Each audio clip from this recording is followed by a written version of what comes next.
Nice weather today. It actually feels more like a summer weather, although summer is actually almost over when you think about it. And what's going on today? I thought this was kind of interesting. It deals with the topics and how recently there's more police using drones, and now I guess people are more concerned about what they're doing with it. For example, with things like data. This one says concerns over police use of drone fleets and how they handle gathered data. Something to think about too in terms of safety, as it says here, hundreds of high-tech police drones are flying thousands of missions across the UK. But a new survey by the Biometrics and Surveillance Camera Commissioner has revealed areas of concern around data security and accountability. Police forces in the UK routinely use drones equipped with high-definition cameras, night vision, or thermal imaging capability. Some record sound as well as images. Such drones, also known as uncrewed aerial vehicles, are used in a range of police activities, including monitoring major incidents and events, traffic management, searches for missing people, monitoring crime scenes, surveillance of suspects. So imagine that. Hundreds of them flying around all over the place all the time, with cameras where some of them record sound as well. It's one of those things, again, they said, nope, you don't want, for example, a regular individual flying them around everywhere. It's too dangerous. Yet again, I guess when an official uses it, all of a sudden it's okay, huh? It says, Biometrics and Surveillance Camera Commissioner Professor Fraser Sampson wrote to all police forces in England and Wales asking for details about how they operate their drone fleets. Responses were received from 36 of the 47 police forces. It seems like ultimately the concern is the data gathering and how they actually handle it, because it says, but like any potentially intrusive technology that can be used to watch and collect information about people, there must be consistent good practice, sensible controls, and ethical oversight in relation to how they are used. And it says, our survey showed that the practice among police forces in England and Wales is patchy at best, and that there is a clear need for coherent, consistent guidance to be provided.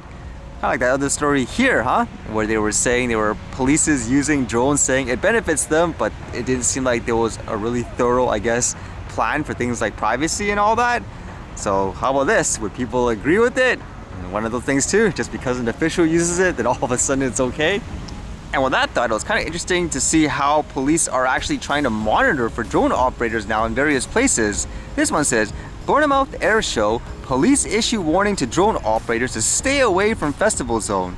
Police have issued a stark warning to drone operators not to fly their machines at the Bournemouth Airshow. The festival, which continues with a variety of flying displays and entertainment until Sunday, has introduced a restricted area with the use of drones banned during the show. Last year, 9 people were caught flying drones within the restricted airspace, and their drones were seized by police. So you can see, like in the picture too, it looks like they have all those tracking stations of sort. It says, anyone caught flying a drone during this time can face prosecution by Dorset Police. A marine safety zone has also been set up which bans boats from entering the sea below the flight display area. Marine patrols are also in place to make everyone stick to the rules. At least in that case, they're being consistent where they pretty much don't want anything, I guess, going in the area there. But I wouldn't be surprised if more people start using equipment like these just around events and all that. Now, whether or not people are going to constantly create, let's just say, restricted airspace just for small events versus this one's like an air show, that's yet to be seen. And apparently this was trending everywhere where it dealt with a YouTube channel of sort called 8 Passengers. And from what I gather, it looked like it's a channel about family, I guess, just parents raising kids. But unfortunately, I guess something happened recently where they were accused, the parents, of, I guess, abusing the kids, and when they did their reports and all that, I guess they found out there was something wrong, like in this police report here. It says, on August 30th, 2023, around 10:50 hours, a report came into our dispatch center regarding a juvenile asking for help. The calling party slated the juvenile appeared to be emaciated and malnourished, with open wounds and duct tape around the extremities. The juvenile was asking for food and water. The condition of the juvenile was so severe that they were seen by Santa Clara Islands EMS and transported to a local area hospital. Information was obtained by police that other juveniles in similar condition may be in nearby home. So with that, apparently it says the officers went to the home and they found even more juveniles basically in that same type of condition. And it says a search warrant was obtained in connection with this incident. During the search of the home, evidence was located consistent with the markings found in the juvenile. The Department of Child and Family Services was contacted, and in a joint effort with the Springfield Police Department, 4 minor children were taken into the care of the Department of Child and Family Services. Jodi Hildebrand and Ruby Franke were arrested in connection with the incident.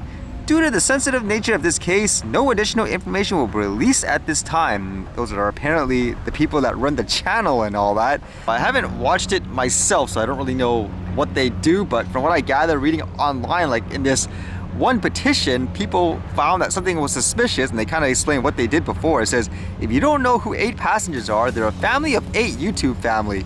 They have produced video content since around 2014 to 2015 regularly, and in recent years have been subject to controversy in the past for things they may have done, such as taking their youngest, Eve, to the supermarket naked at the age of 3 with just a diaper on.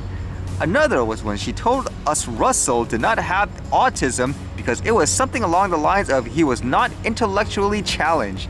Thirdly, she sent her son to a behavior camp which focused on kids who had done drugs, carved knives, etc. for the reason that he was kicked out of school. And finally, the subject we are talking about today, she banned all electronics from her kids all summer, including TV. The children appeared very sad in the recent video, saying they have no friends, and Ruby's response to this was that it is a very vulnerable thing for you to say. Do you want me to keep that in the video? Interesting. So people apparently suspected something was wrong before, and as you can imagine, videos of them talking about their ethics and morals, I guess you could say, came up, and people see how contradicting it is. But that's kind of crazy, where it sounds like they're pretty successful. Can you imagine that, where you follow like this family and so forth, and they're doing all this in the background while making all the money doing what they do? Kind of crazy in this world, huh? How do you know? I think it just comes down, again, like I mentioned before, it just comes down to consistency. It's so easy to, I guess, put on and act in that way. Like I say, with things like fake gurus and stuff, they get away with it. People just don't, I guess, do the research and look for all the warning signs, I guess you can say, kind of like what it shows here.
Alright, see you guys later.